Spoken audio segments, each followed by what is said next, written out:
ఆంధ్ర యూనివర్సిటీలో గత వారం రోజులుగా ఏబీవీపీ ఇతర విద్యార్థి సంఘాల మధ్య ఘర్షణ వాతావరణం నెలకొంది.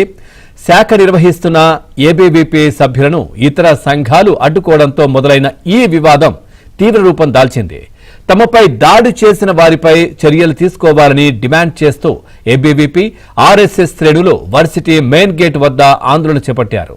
ఇక తాజాగా బీజేపీ నాయకులు కూడా తోడవడంతో ఉద్రిక్తత పెరిగింది.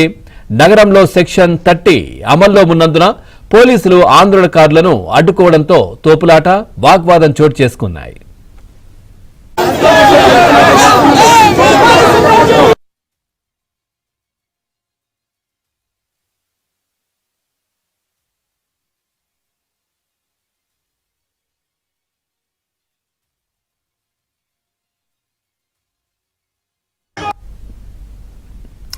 ఇదే విషయానికి సంబంధించి మరింత సమాచారాన్ని మా కరెస్పాండెంట్ నాయుడు అందిస్తారు. నాయుడు, ప్రెసెంట్ ఎట్లా ఉంది సిచ్యువేషన్ అక్కడ?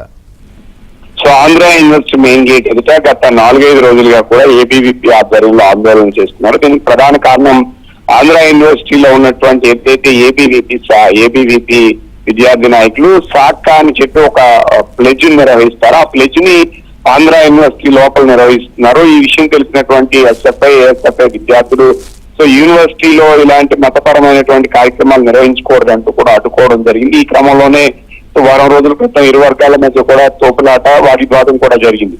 సో దాని తర్వాత అదే క్రమంలో అప్పటి నుంచి కూడా ఎవరైతే ఎస్ఎఫ్ఐ విద్యార్థులు మా మీద దాడి చేశారంటూ కూడా ఎవరైతే ఏబీవీపీ విద్యార్థులు అలాగే ఆర్ఎస్ఎస్ చెందినటువంటి విద్యార్థులు అంతా కూడా గత 4 రోజులుగా కూడా ఆంధ్ర యూనివర్సిటీ దగ్గర ఆందోళన చేస్తున్నారు. ఒకసారి రిజిస్టర్ ఆఫీస్ దగ్గర కూడా ముట్టడి చేసేందుకు ప్రయత్నించారు. సో గత 2 రోజులుగా కూడా మెయిన్ గేట్ ఎదుట ఆందోళన చేస్తున్నారు. అయితే ఈ నేపథ్యంలోనే నగరంలో ఇప్పుడు ఏదైతే ఒకవైపు మిలాన్ బయట ఈవెంట్ జరుగుతున్నాయి, ఈ ఆందోళన నిరసనకు అనుమతి లేదని చెప్పి సెక్షన్ 30 కూడా నిర్ణయించే పూర్తి స్థాయిలో ఇంప్లిమెంట్ చేసినటువంటి పరిస్థితి.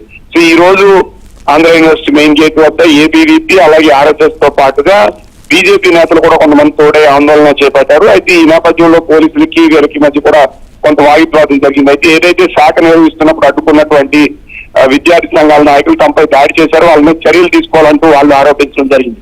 మరోవైపు ఏదైతే ఎస్ఎఫ్ఐ విద్యార్థులు కూడా మా మీద ఏబీవీపీ విద్యార్థులు దాడి చేశారో వాళ్ళ మీద చర్యలు తీసుకోవాలని వాళ్ళు కూడా ఫిర్యాదు చేయడం జరిగింది.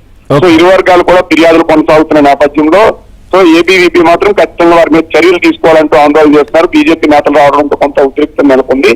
సో నేరుగా సిపి వచ్చి సో ఖచ్చితంగా తప్పు చేసినట్లు ఉంటే వాళ్ళ మీద చర్యలు తీసుకుంటాం, చట్టపరంగా చర్యలు ఉంటాయి, ఇక్కడ సెక్షన్ 30 అమల్లో ఉంది కాబట్టి ఆందోళన చేయడంతో విరమించారు.